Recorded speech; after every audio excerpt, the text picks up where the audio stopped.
Perfect. Hello, everyone. Thank you for joining us. We're going to give it a couple more minutes while people join, so just hang tight with us. In the meantime, if you are joining us here, feel free to drop your name in the chat or in the comments.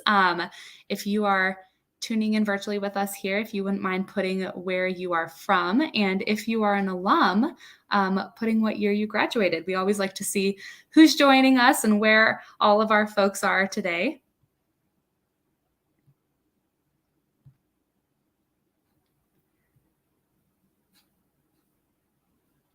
Perfect.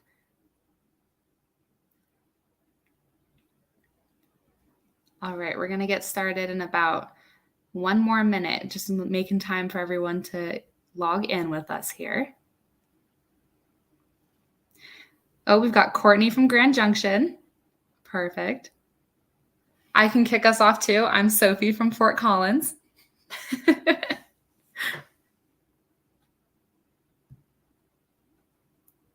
We've got Lone Tree. Oh, and an alum. Great to see you here. Perfect.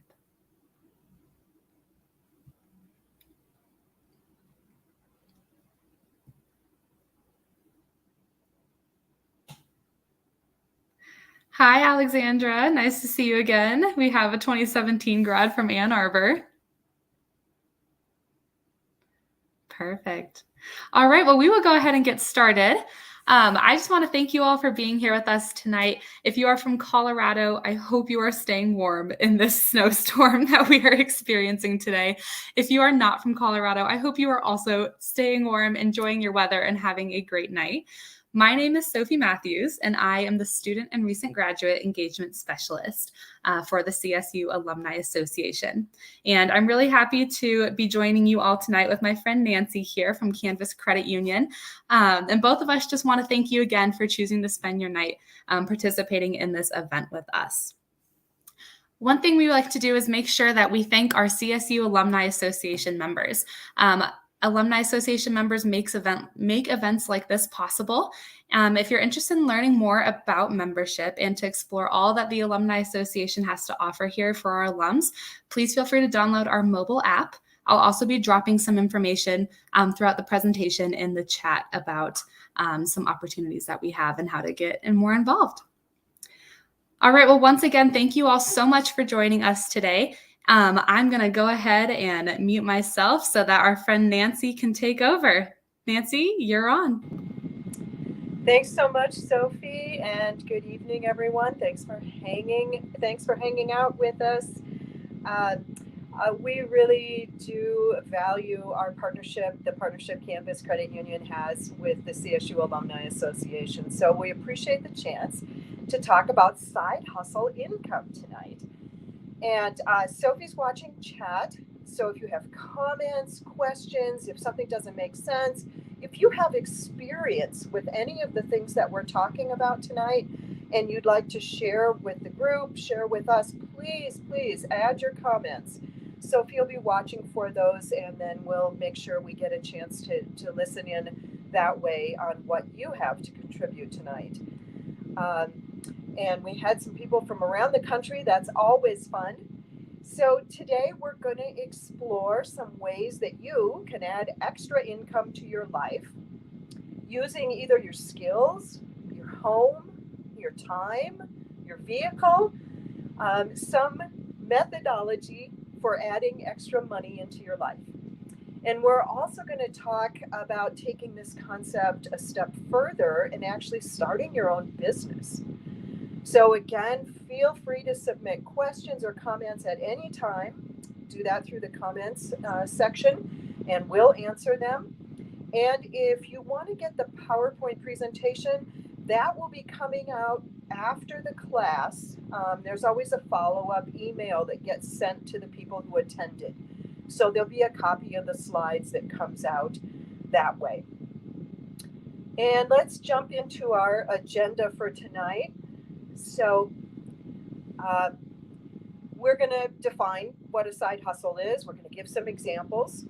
We're going to cover some things that you should be considering before you choose one. We're going to talk about what other people are doing.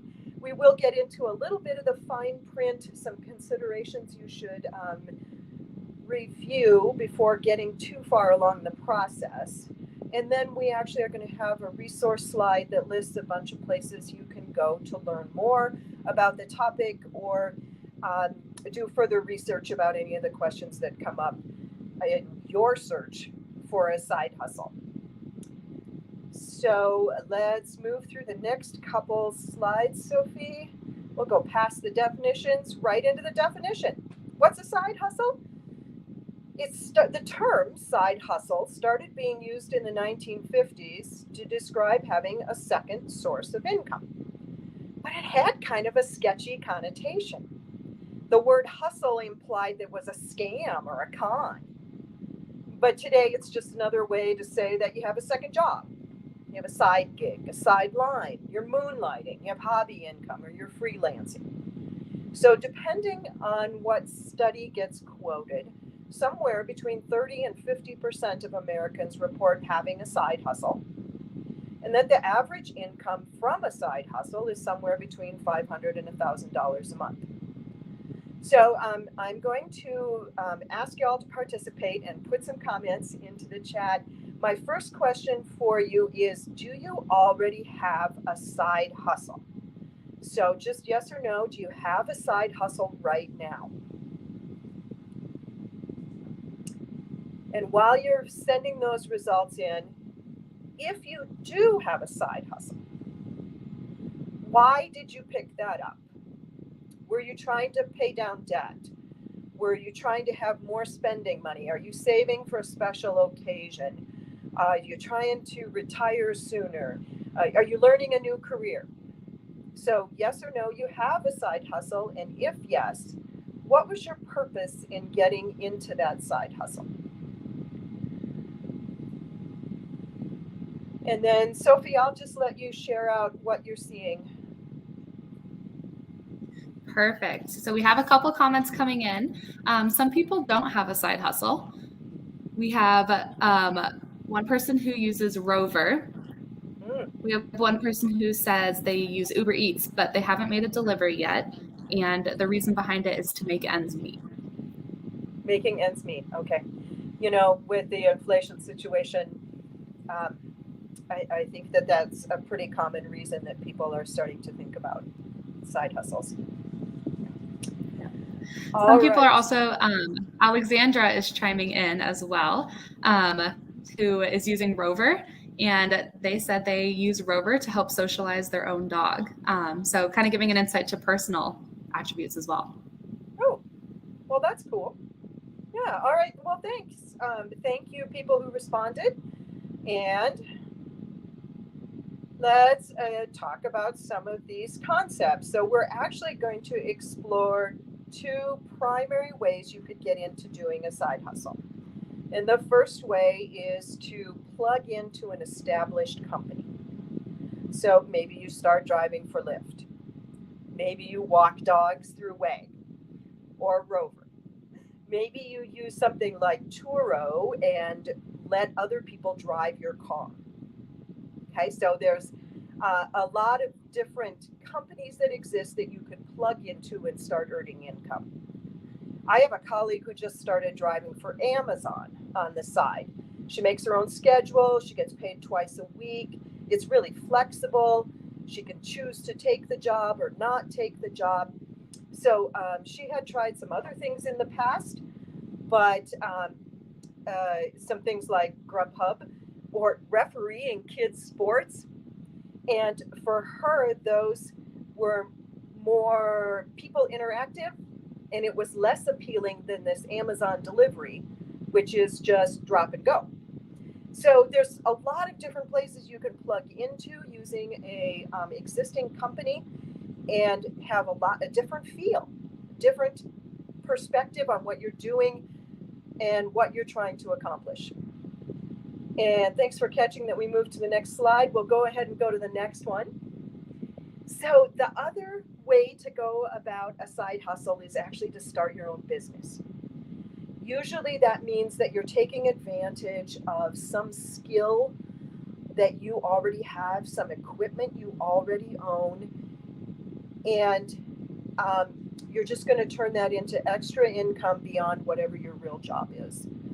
So when you're starting your own business and doing this kind of work, that requires even more thought than plugging into one of the existing companies. So we'll talk through both of these concepts and give you some things to think about as you get started. Let's go to considerations and then one more. Probably the most important thing to consider before you jump into a side hustle is really, why do you want to do this? So are you looking for short-term money solutions? Are you exploring a new career? Are you creating savings just for a special event? Or are you looking at, I really need to build savings over a long period of time? Maybe you're trying to get rid of a specific debt. Are you hoping to retire? And this is building your retirement savings. Or did you retire and now you feel like you need a little extra money to have fun with? So knowing your motivation is going to help determine the hustle you pick up and help you decide if you're achieving what you want to achieve. So be sure that you're taking a look at your skills and your areas of interest. What have you liked or disliked about previous jobs? In order to get quick results, your side hustle is going to have to be backed by some relevant skills that you already have, some experience, some equipment, some knowledge. So if you've never mowed lawns and you don't own a lawnmower, then starting a summer job of mowing lawns isn't a good fit, which is a silly example, but you can apply that to whatever you're considering. Whereas if you have a decent car, you like meeting new people, and you don't mind being up late at night, maybe Uber is a perfect fit for you. So another consideration for you is, do you have support from your family and friends? This is going to give you more money, but it does mean you'll have less time. Does your family understand that you might be late to a birthday party? You might miss a soccer game? Something you've always done on Friday nights with your friends might not be an option anymore. So do you have the support of your friends and family as you get started? And then what kind of money are you going to need to get going? Do you have to buy equipment? Do you have to have marketing help that you pay for? Are you going to need to deep clean your house or your car? Just some thoughts about what kind of money is going to take to get the process started. Another thing to consider is, how do you know you're achieving what you want to achieve? How do you measure success? If your goal was related to earning a specific dollar figure, then you can track that and know if you're achieving it. But if your goal was to explore career options, how are you going to know that you've reached your goal? So the answer you gave to the why question, why are you doing this, that might help you shape the how am I going to track success question. And how long do you want to keep doing this? So sometimes people are in a seasonal job and they just know that every single summer they're going to pick up extra work. Or it's the opposite, they work all summer and they know that in the winter they're going to have to find extra work. So how long are you thinking you're going to be doing this? And then how are you going to tell people? Is it just word of mouth? Do you need a website? Are you just going to use social media? Do you need to hire somebody? How are you going to go about letting people know that you've got this new thing going on? And let's look at the next one, Sophie, and that has considerations if you're starting your own business. So now we're moving to another level of preparedness, of thinking, of analyzing. These are extra considerations if you're actually thinking about starting a business. Statistically, a big number of businesses don't make it past a couple years, certainly not into the 10 or 15-year range. Those statistics have been consistent for a long time. In a new business, it's almost always going to take more time and energy and money, emotion, discipline, It's going to be more stressful, require more commitment than you think it is. So there are a ton of great resources and assistance available if you're thinking about starting a business. We'll share more of those in a few minutes. But here are some questions that you want to ask yourself if you are thinking about actually starting your own business instead of plugging into someone else's existing business. I'll let you read through the list. We are going to share resources that will help you with these questions, help you with this process. But it is a little more serious if you're thinking about actually starting up your own entity. Let's hop to the next one, which is we're going to talk quick about what other people are doing. You guys shared some things that are going on already in your lives. That is awesome, really helpful. I shared a little bit about what my colleague did. I used to have a landscape business on the side. And at one point, I had another little business. It seems like everywhere you turn, you run into someone who has a skill or a thing they love to make, and they're earning some extra money with it. So let's take a look at some of those things. And really, the options are bigger now than they've ever been before. Okay, so I'm a little sidetrack here. This is not technically starting a side hustle, but since one of the main reasons people want to start a side hustle is that they need money, might be for a short term, and it might be kind of needed soon. One of the easiest ways to make a little money quickly is to sell things that you don't use anymore or you don't need anymore. So classic, are your kids grown? You don't need the crib. A lot of toys. My grandkids are getting past the age of some of our toys, and we aren't expecting other grandkids. It's going to be time for me to go consign some of these kids' toys that just aren't going to get used anymore. So sometimes it's something big like a boat, and sometimes it's something like the clothes in your closet that you just don't need anymore.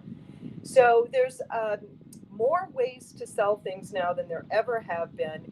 If you just have general things that you're trying to sell, places like eBay, Facebook Marketplace, Nextdoor, even just a classic garage sale are all ways to raise a little extra side money. And then there are some very specific sites to help you sell very specific things. So if, for instance, you're going to focus on your closet, there are some sites listed here that are going to help you focus on finding the right people who are interested in those clothes.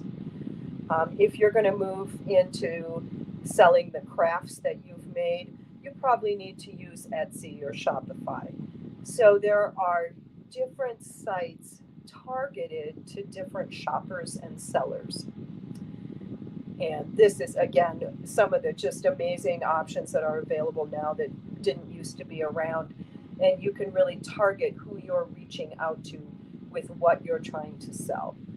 I would remind you that almost all of the dealers of boats and cars and RVs, motorcycles, most of them will take a consignment. So if you're considering selling a larger item like that and you don't want to manage the sale just on your own, you could consider consigning it with them. So that's a great way to get rid of some of those bigger items. I have one final hint about if you're going to sell something that you don't need anymore. And that is, if you're going to sell something in person, would you please consider doing that exchange of money and the item in a really public place? Sometimes police station parking lots, they're going to have a camera and a light. Same thing with even something like a Walmart parking lot. There's people, there's lights, there's cameras. It's a better place to do an exchange than at your own home. So a safety tip there if you are going to start exchanging some goods. All right, let's take a look at the next item, which is using what you've got access to, your home or your car, as a source of income. It looked like we didn't have anybody who was currently using their their home in a way like through VRBO or Airbnb to rent that out. I have friends who do this. Um, and so it is definitely a source of income. It is a bigger source of income probably than some of the small delivery kinds of jobs. However, it's also an added burden and a higher level of expense to maintain and to market and to keep up with repairs and bookings and cleanings. And even the legal aspect now. So, just as you are thinking about jumping into your home on Airbnb or VRBO, do some research, talk to some other people that are doing this, and get a feel for if that's how you want to go about it. It does tend to be one of the larger chunks of money that can be earned if you're looking at that scenario. And then there's dog boarding came up. There's a couple of sites, Rover and Wag. You can board a dog at your home. You can walk a dog during the day. You can board a dog overnight. So a variety of ways that you could use your home or your skills on that one. Auto rentals, there's a site called Turo where you can rent out your automobile just like you would rent out your home. You can also rent out RVs. If you own a camper or an RV and don't use it very much, see how you feel about letting someone else use it. And then, of course, the rideshare, the two big ones, Uber and Lyft. And then when we start talking about doing deliveries, using your car for deliveries, the options are mind-boggling. So Instacart and Amazon, as I mentioned, and you could drive for a single restaurant, or you could drive for a delivery service like Grubhub. You can do newspaper delivery. And as I mentioned, my friend who's doing Amazon. So lots of different things that are getting delivered these days, more and more than we've ever seen in the past. And do your research, talk to some people, ask around, how's it going? What's the income that you really make? There was just an interesting study that some of the drivers for like Uber or Lyft really are making only about $5 an hour by the time they take out all their expenses.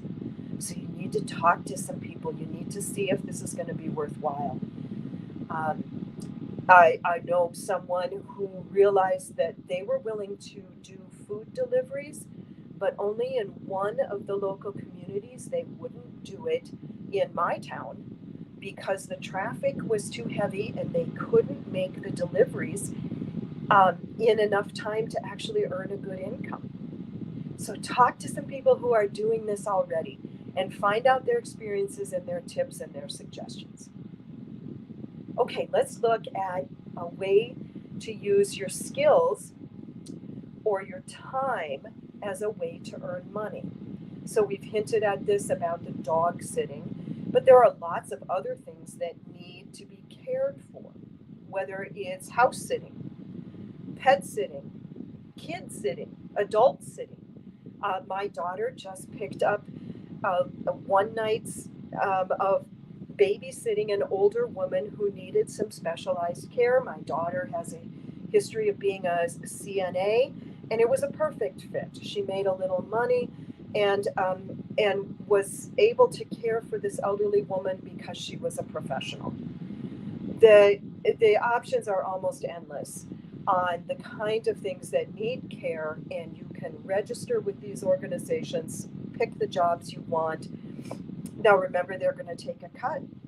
So if you want to advertise on your own and find those connections and make that without being plugged into a formal business, that's certainly an option. There are teaching opportunities available as well. The most common one that's been around for a long time and has a pretty good reputation is called VIP Kid. And they let you teach English to international students via video chat. So you don't have to grade papers, you can work from home, If you have a teaching certificate, you'll actually earn extra pay for this gig. But it is important that you pay attention to the time difference. Remember, if you're going to be teaching students who live in China, you're probably on a different time zone, and that might be something you consider before you jump into this.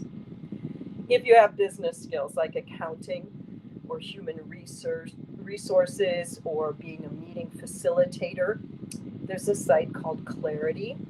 And actually, there's a bunch of business sites, Upwork, Fiverr, Freelancer. You can add your name and your skill to these sites, and then people will contact you saying, hey, I have a meeting set up for 3 o'clock on Saturday. I'd really love to have a professional facilitator. Would you like this job? So those are all kind of business skills. Let's move to the next one, Sophie, which is also about using your skills or your time, but less about business skills, more about home skills or personal skills. Like maybe you like to assemble IKEA furniture. There are definitely people who don't like to assemble IKEA furniture.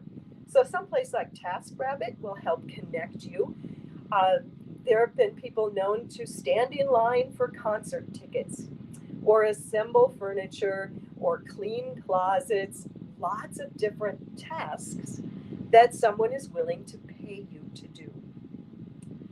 If you have extra time in the evening and you're thinking about, I wonder if I could just earn some extra money sitting in the living room on my phone. You bet. So you can do things like test apps. You can take surveys. I started doing this recently and earned hotel points by taking surveys. There's a couple sites listed for that kind of thing. We do encourage you to be very careful that you know who you're doing this with, that is, do a little research, ask some questions. There, of course, are scams associated with anything that looks like it could earn money. So just be very careful that you're plugging into a reputable site if you're going to give personal information or do any testing like that. Another way people earn money is with something called Ibotta. And basically you're taking your shopping receipts and receiving a small rebate for the items that you're purchasing. So you can research Ibotta. There have been a couple competitors that have come out. Same kind of thing where you're not doing any special shopping. You're just doing your regular shopping and then turning in that information for research and being paid for it. And finally, if you've used a product and you just love it, you have a very high opinion of it, something you might consider is selling it. So certainly the old classics like Avon or Pampered Chef are out there. And then there's newer ones like Stella and Dot. So there's, oh my goodness, everything, right? It could be home sales. They call it indirect sales. But yeah, you're selling something that you think is an amazing product and selling to your friends or selling through relationships. Just be sure to examine the details. Again, talk to some people who are doing this. What has their experience been? And these are called direct sales opportunities. So just be sure that you're asking some questions. All right, let's hop on to this next one, which is, I really am sorry to get technical, but we do need to talk about a couple things that are related to the legal side of things. Before I jump into that, I just want to, Sophie, is there anything that's come in that we should address, any comments we should share with everyone? Yeah, thanks for asking, Nancy. One thing we had come in was a comment earlier on, and it just mentioned about how someone who's watching had a business that ended after 4 years due to a contract merger that they couldn't control, and just expressing frustration, which is very, very valid about being the middleman with that. Yeah, thank you for sharing. It is, there's so many things that we consider when we jump into these things, and one of them is who are we jumping in with? And even some of those long term thoughts, you know, the places that we've talked about that um, now we're just so used to Uber and Lyft and TaskRabbit and DoorDash, those kind of things. You know, they didn't exist um, not too long ago. And when the COVID hit, there were some things that became very popular, wildly popular, and other things that suddenly screeched to a halt. And so, as much as you can ponder some things about what you're going to jump into and ask those big questions, well, does this look good for the future? It seems good now. What should I be thinking about? Do I want to pick up things that are wildly different so that I have kind of a shift if one thing goes sideways? Yeah, those are some great warnings. So thank you for sharing. And we're about to launch into the fine print, which is also kind of more warnings about what you need to think about. So, which biz entity is right for me? If you are going to start a business, probably the most important thing to consider is the type of structure you would have for your company. So now this is not plugging into Lyft, this is not plugging into TaskRabbit, this is not mowing summer lawns. Depends. You might actually end up making enough money that you actually want a small business. But there's some things that you need to think about. How am I going to set this up? It's going to affect you from a legal perspective and from a tax perspective. So the easiest thing that people have done in the past is called a sole proprietorship. It just means that you are the business is you. It does put you at risk from legal things and liabilities and problems. So people have moved away from using a sole proprietorship for those reasons, but it's still out there as an option. Just a partnership means that there's a couple people involved, and then again, you have to know your partners. I have a daughter who's plugged into a partnership, and although they've made it work for a couple of years, there have definitely been some hiccups. And my counsel to her never would have been to enter a partnership with these other people, but they're making it work. And so just to be very, very cautious of who you are entering into a partnership with. And what do you view the future as? What happens if your partner sells or dies? Um, there's just a lot to think about when you enter into a business relationship with someone else. Corporations are a more complicated structure, and you definitely want to be working with an attorney if you are going to move into looking at a corporation situation. So that is beyond what we're talking about tonight. You need to have help setting that up.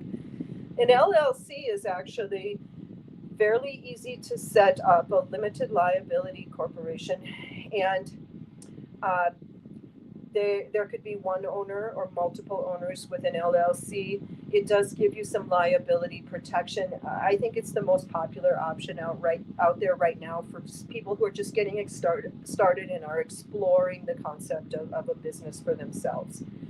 So these are considerations. Probably the most important one is the structure that you choose. We are going to share some resources with you that will help you with these questions, with any questions you have about these choices. So my best advice is that you're going to want to talk to small business development centers. You're going to want to talk to a CPA or an attorney. But you can do research at libraries about this kind of thing. Many of our libraries have business librarians that are trained in some of these decision-making thoughts about this. So great resources that are available to you. And then, yeah, so we got to talk about some of these things: taxes, insurance, legal issues. And this is true for everyone, no matter what, whether you're starting your own business or whether you're going to plug into an existing company. you have to report your income at tax time. So you might need to talk with your CPA ahead of time about that. If you're earning more than $600 in a year, then the company that paid you that money is going to give you a 1099.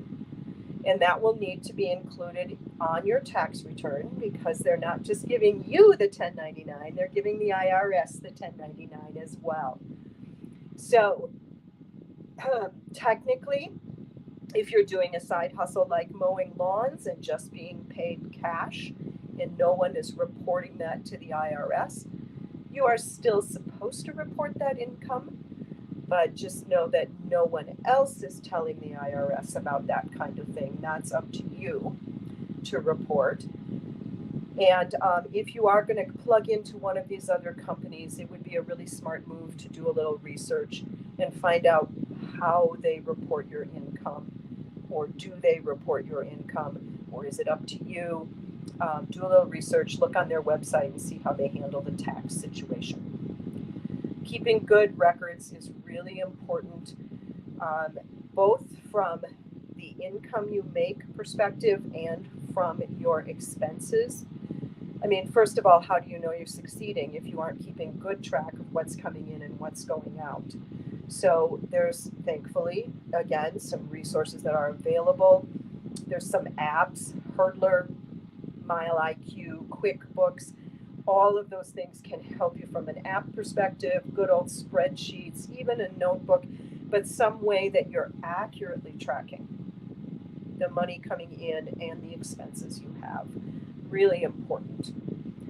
So then the next question that comes up is, we talked about you paying taxes because you've earned more income, but what about sales tax on the things that you're doing? So let's clarify that when you perform a service, let's go back to mowing lawns, that's a service and you don't collect taxes. You do not collect sales tax if you're doing a service like lawn mowing. However, if you're selling birdhouses, this is a thing, and you will need to collect sales tax on the thing that you're selling. So if you're going to craft fairs or selling online or out of a lemonade stand in the front yard, you'll need to get a sales tax license, collect the tax, and turn it in to the appropriate organizations. It's usually your city, county, and state that you would be turning in taxes, sales taxes into. That information in Colorado is found on the Secretary of State website. So you will need to do research on your state or location and see where to get the information about what tax to collect and how to go about that. Again, not for a service, but for a thing that you're selling, you need to collect that sales tax.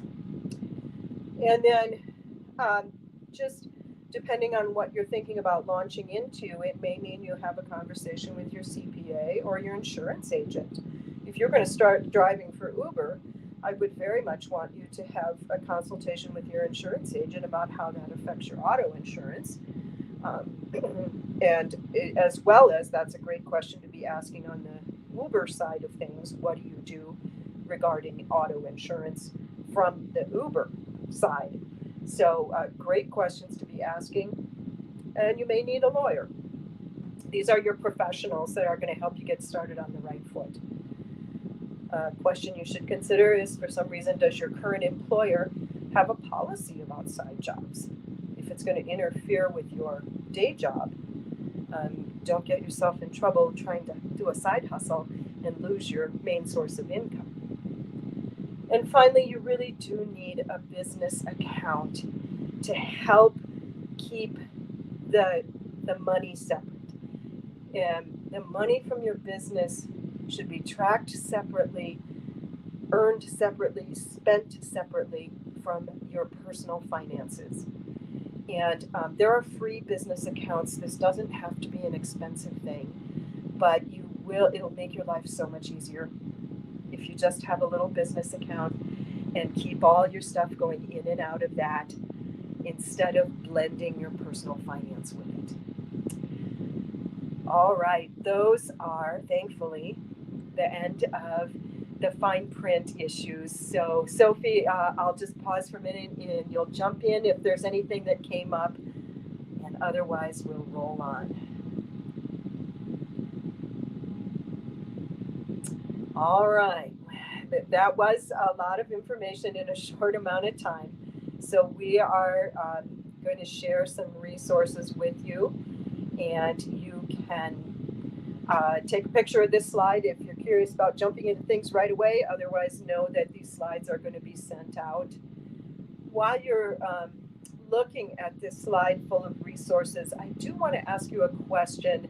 Again, in the comments or the chat, would you just put in if you weren't sure what you were going to jump into before, after having this discussion, is there anything you're leaning toward?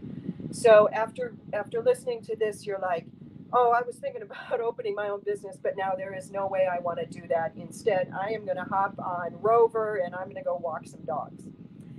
Or whatever your situation is, I would love to have you share with us what you're thinking going forward about a side hustle now that you've learned more about all the different options that are out there. So while you're chatting about that, I'll just recommend very highly the Small Business Development Centers. There's 3 of them listed here, but they really are wonderful organizations with wonderful people, and they can give you tremendous guidance either for free or at very low cost. Many of our local government groups have a city or a county economic development group of some kind, and those can also be amazing resources. Sometimes they have business classes, just a ton of information on a wide variety of things related to jumping into a business. The same Colorado Secretary of State, that's where you're going to do a bunch of your business, registering your trade name, that kind of thing. Libraries, again, I'm a huge fan of libraries. Many have business librarians. Many have business databases. They can be a huge help for you. These are really expensive databases that you would not have access to otherwise, and they will help you research what other people are doing in your area. Does anyone in your neighborhood already sell blueberry pies, and so you wouldn't want to? Or do they sell blueberry pies for $3 and you were thinking you were going to have to charge $10? So much information, amazing amounts of business database that you can access for free through your libraries. There's some websites listed that just have general information about side hustles. And then that last one is the Colorado CPA organization. If for some reason you don't have a CPA, you're looking for someone to help you with that side of things. Okay, Sophie, I'm about out of voice. Perfect. Well, thank you so much, Nancy. Looking through here, it looks like everyone, we got one more. Someone says, great information. I am thinking about blogging or teaching English language classes. I will also look into the freelance site, which is awesome. Do you have anything to add to that, Nancy? No, I'm really glad that that you're exploring a bunch of stuff, because honestly, it's almost overwhelming what the options are. And so I hope, I hope we tripped your trigger on a few things that you might consider that maybe you hadn't thought of before. So awesome. Thank you for sharing. Perfect. Well, as we wrap up our webinar tonight, I want to just thank you again all for joining Nancy and I, for choosing to spend your evening with us. We really appreciate it. If you have a moment to fill out our post-event survey, your feedback would be really appreciated. It is linked in the comments. And then if you are interested in rewatching this, if you are looking to get these slide decks, if you're looking to get a physical copy of them, you can go ahead and email me. My information is sophie.matthews@colostate.edu. I will put that in the comments as well. And this will automatically be uploaded to our YouTube in about 30 seconds. So you can also go back and rewatch it there. But once again, thank you all for joining us. Have a great night, and we'll see you later.